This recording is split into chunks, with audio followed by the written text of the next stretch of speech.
Donc, la sagesse du monde n'a pas connu Dieu dans la sagesse de Dieu. Donc, il y a deux types de sagesse, celle du monde et celle de Dieu. Quand vous êtes accroché à la sagesse du monde, vous n'allez pas voir la sagesse de Dieu. Alléluia. Maintenant, Dieu dit, puisque cela est un obstacle pour vous, qu'est-ce que j'ai fait? Il m'a plu maintenant de sauver les croyants par la folie de la prédication. En quoi la prédication est une folie?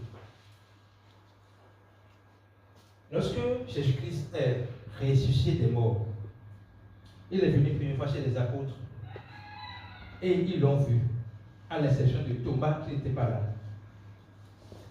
Et Thomas dit, non, moi je ne veux pas croire tant que je ne vois pas. Ok? Est-ce que vous suivez? Si je ne vois pas, que je ne le touche, je ne vais pas croire. Donc Thomas, apôtre de Jésus, malgré les enseignements de Jésus-Christ, veut toucher du doigt la réalité que Jésus-Christ a ressuscité. Il veut voir pour croire. Mais qu'est-ce que Jésus-Christ a dit? Qui se souvient de ce que Jésus a dit? Quand il est venu vers Pierre et apôtre Thomas, il lui a montré ses doigts.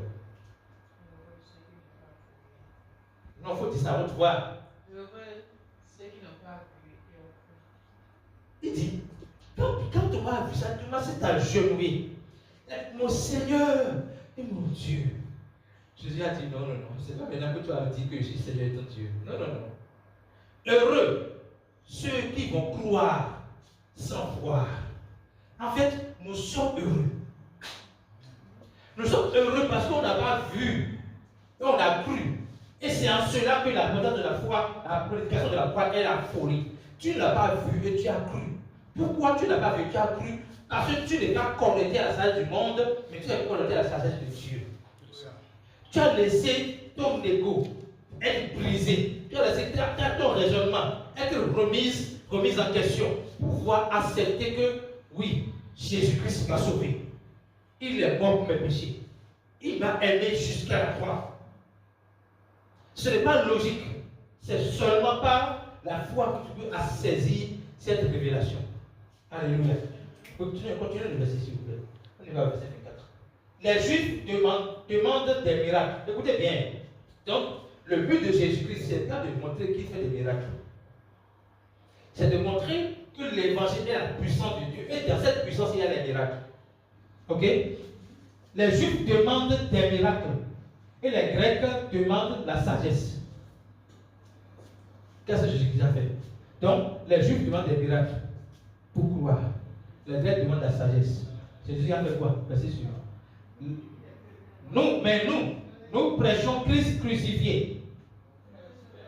Scandale pour les Juifs et folie pour les païens.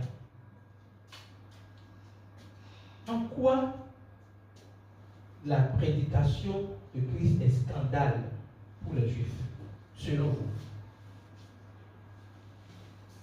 La prédication de la croix expose, met à nu les limites de la loi, les limites des œuvres de la loi, met à nu les œuvres des ténèbres, met à nu le mensonge qui se trouve dans la loi.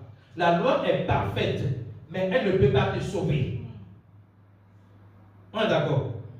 La loi n'a pas un problème. Sauf que tu ne peux pas être sauvé par la loi. Tu seras sauvé par la foi. Or, la prédication de l'évangile détourne les regards de la loi qui tient à cœur aux Juifs pour donner le focus sur la foi. Or, dans le raisonnement des Juifs, dans leur mentalité, dans leur sagesse humaine, ils ne voient pas la possibilité que juste en croyant en Jésus-Christ, tu es sauvé. C'est un scandale. Ça détruit leur business, ça détruit leur influence sur les gens, ça détruit leur contrôle sur les gens, ça dépouille la loi de toute sa puissance pour donner à Christ, à l'évangile, toute la puissance. C'est en cela que c'est un scandale pour les Juifs. Folie pour les païens, c'est-à-dire, ils ne voient pas la possibilité dans leur raisonnement humain de croire. Les Juifs tiennent à la loi. Ils sont légalistes.